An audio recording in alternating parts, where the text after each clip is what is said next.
Hey guys, welcome back to the channel, and today we're going to be reacting to Hidden gems in Tuscany.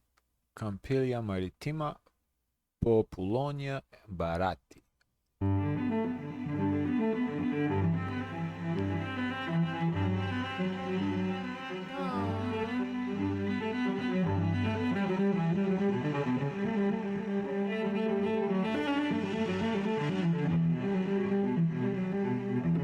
My grandma raised these flowers. Oh, they're pretty. Wow. Good morning, everyone, and welcome back to Vico Pisano. Now, if you tuned in last week, you may recognize this wall behind me with the flowers. This is where I had my birthday celebration, and that's where we ended our last video. Now, we wanted to continue the story because straight after my birthday party, the next day, Lorenzo and I went away for a couple of days. Now, we love exploring around Tuscany, especially if we can be somewhere close to the sea, to the coast. So we didn't go far away. It was only about 1 hour to a tiny little hilltop town, literally nestled between the hills and the sea. So we thought we would take you on this journey with us so you can get a glimpse at another part of Tuscany, a lesser known part of Tuscany, but a place that we think you might be interested in, and if you come here one day, you might like to visit as well. We're lucky to live in a part of Tuscany where the sea, the hills and centuries of history are all within easy reach.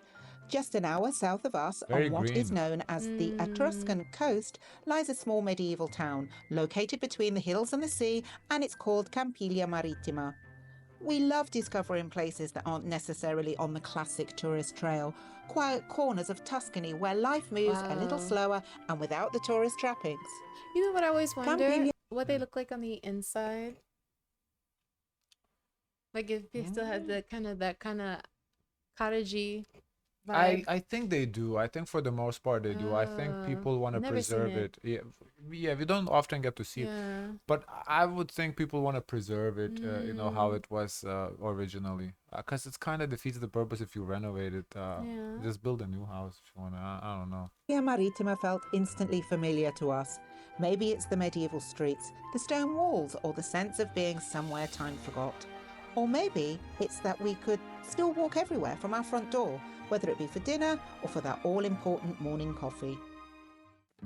We stayed in a local bed and breakfast just beyond one of Campiglia Marittima's historic gates, and I will leave details in the description below. Because we were right on the edge of town and arrived on a Monday, we were able to find parking without any trouble, which can be a bit of a luxury in these hilltop villages. It made arriving and settling in so much easier. We were drawn in by the quirky decor. Oh, it's Everything was renovated. themed around the sea. Modern. Our room was called I thought it would be more rustic than this. Yeah. This is renovated. Okay. Monte Cristo, named after one of the lesser-known Tuscan islands. Before I lived here in Tuscany, I honestly thought Monte Cristo was just a made-up place from the Count of Monte Cristo adventures. But it's real, and the room paid quiet tribute to that dramatic story, with nautical blues, an anchor in the corner, and a headboard that could have belonged to Edmund and Mercedes themselves.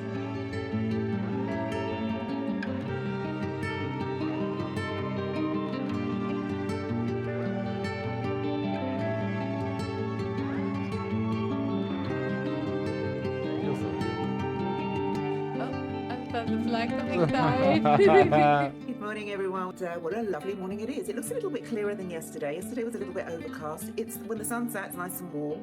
It's a great day for hiking or for going to a hot spa or just for a stroll along the sea. Anyway, we're here in our little hilltop town. I'm looking out of the window there, and we've got great views. Big pine tree in front of me, swallows flying all around, and distant views of the sea and the island of Elba.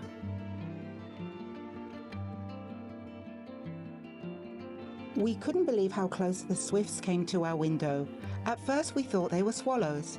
We're not exactly bird experts, but during our stay we learned the difference thanks to a dedicated They're swift swifts? trail that winds through the The village. Swifties.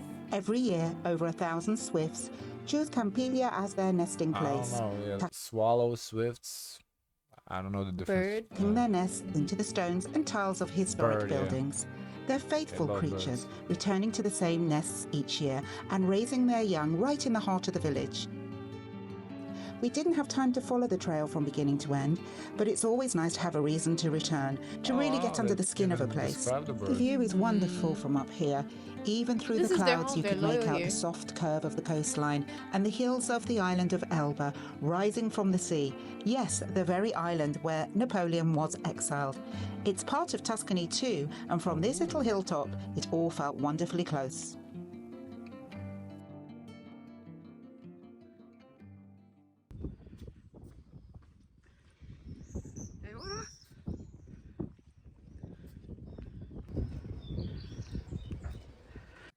So we're off on a hike. It's like an urban hike, really. So we're heading for the Rocca of Campiglia. So apparently it's an old fortress. And we're having to wind through all these little cobbled lanes.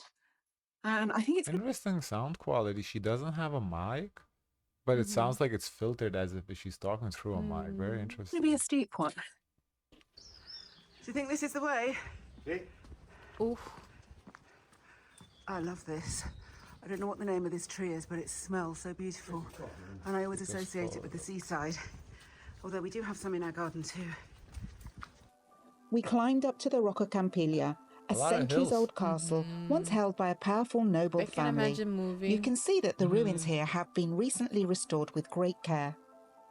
From the crenellated walls, we looked out over a patchwork of hills and terracotta rooftops all the way to sea, along with hazy views of the Tuscan archipelago. We hadn't done much research before our little getaway. Life as vacation rental hosts keeps us busy, so discovering what this little town had to offer came as a lovely surprise. As we wandered deeper into the labyrinth of cobbled streets, we stumbled upon a doorway decorated with colourful pieces of glass glinting in the sun like tiny jewels. It's the work of Laura Pesce, an artist originally from Padua, whose gallery, Vitrium, is located nearby on Via Roma. Sadly, it was closed when we passed by. However, discovering her hidden artwork on the facade of this house totally made up for not being able to visit her gallery. Another unexpected treasure and another reason to come back. Maybe this is just one of the reasons why this little town has been nominated as one of the most beautiful villages in Italy. Wow.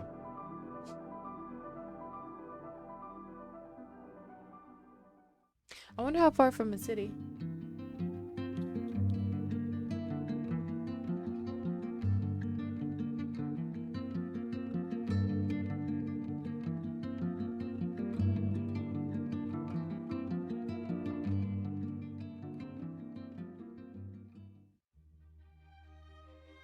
Wow, the water.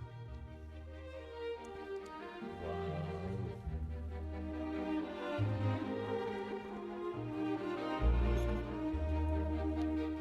17 people? It's ghosts. It's a ghost town for real. So it's like what? 3 families? 4 families stops? It's crazy.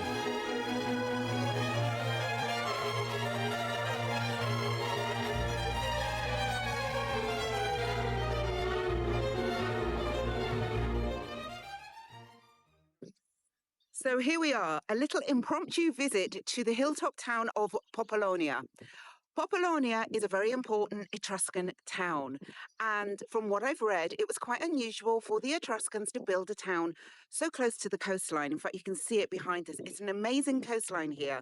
So Populonia was also used not just for the Etruscans to live here, but it was also an industrial and commercial centre.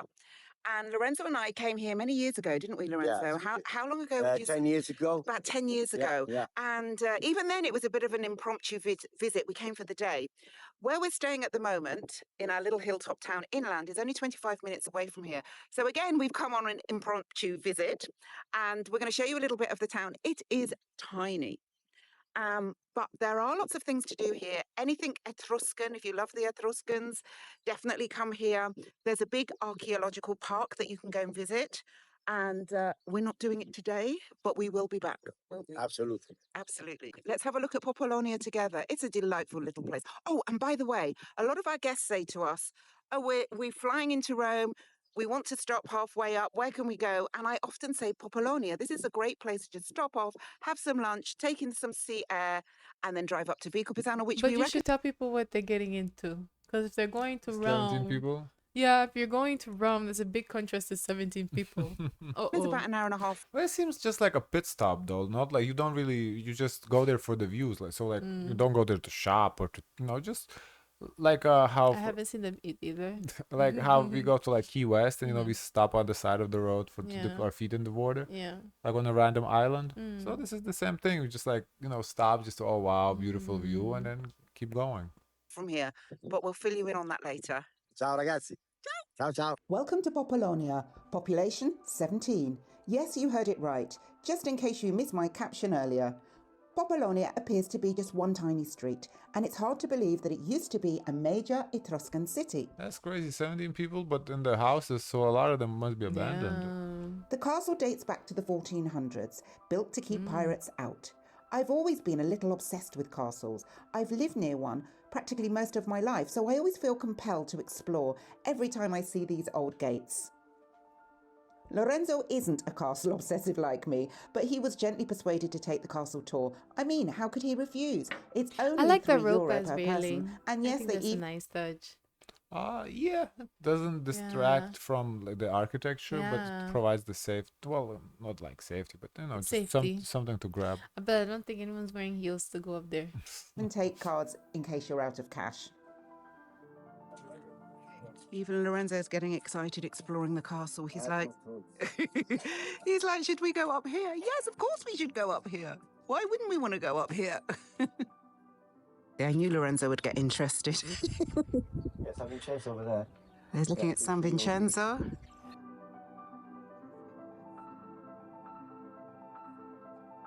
San Vincenzo. I think the cookies at Costco they call San Vincenzo. Oh. Maybe they're from this town. Well, originated in this town. Castle craving satisfied. We went to find a light lunch and window shop some of the cute little shops in town. We took a stroll down the main street. Here you'll find a mix of I'm confused. They have restaurants in the population of 17 people? For what? Maybe souvenirs, local products, and a couple of cute cafes and restaurants. There may only be a handful of shops here. Okay, then there must be more people that actually live. 17 people just registered residents. There must be like more than 17 people at any given moment. Yeah, it must be popular visiting because it doesn't make sense. You don't have restaurants for 17 people. But there is enough to keep the shoppers happy. From floaty summer dresses, jewellery and floppy hats, to leather goods and t-shirts with Italian slogans. Then we turned a quiet corner and found ourselves on a narrow back street running parallel to the main road. That's where we came across something quite unexpected. Large black and white poster-sized photographs showing everyday life in the village from years gone by. Wow.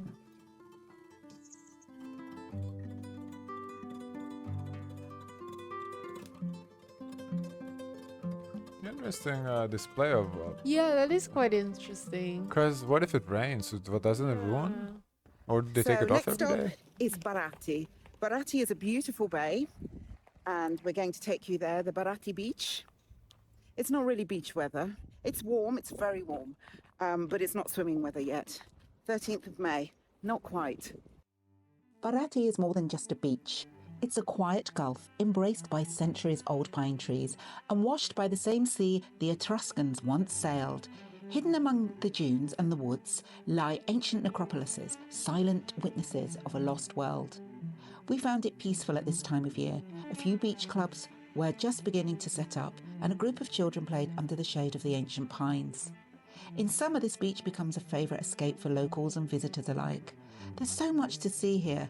We'll be back for sure on a true Tuscan, Etruscan adventure. You know what's interesting? That Tuscan design is what influenced a lot of houses here in the States. So it's interesting to see it in its actual, home.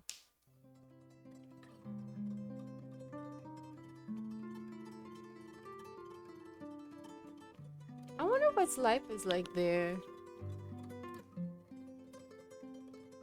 To see nobody on the street is so odd to me, Mm-hmm. Like not one kid, no one. Yeah, there's no one there. There's 17 people.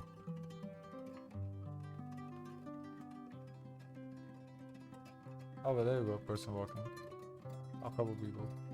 We came for Okay, that's Campiglia the whole city right Marittima, here. but Populonia and the Gulf of Baratti are hot too. Tuscany's small villages are just the very best, and we're not done exploring yet. It's back home now to Vico Pisano, another true Tuscany gem. See you in the next video for more of local I'm so curious of the reality to be in such a small town like that. Yeah, I grew up in a small town, but not a tiny town. Not no seven. I don't know what it. I don't. To be honest, I don't think there's any kids. I think it's just old people. I think the youth leaves. That's why the population is so low. Cause just yeah, I don't know. Cause there isn't even a school. Cause what, you have a school for 17 people? No, like what, 3 kids?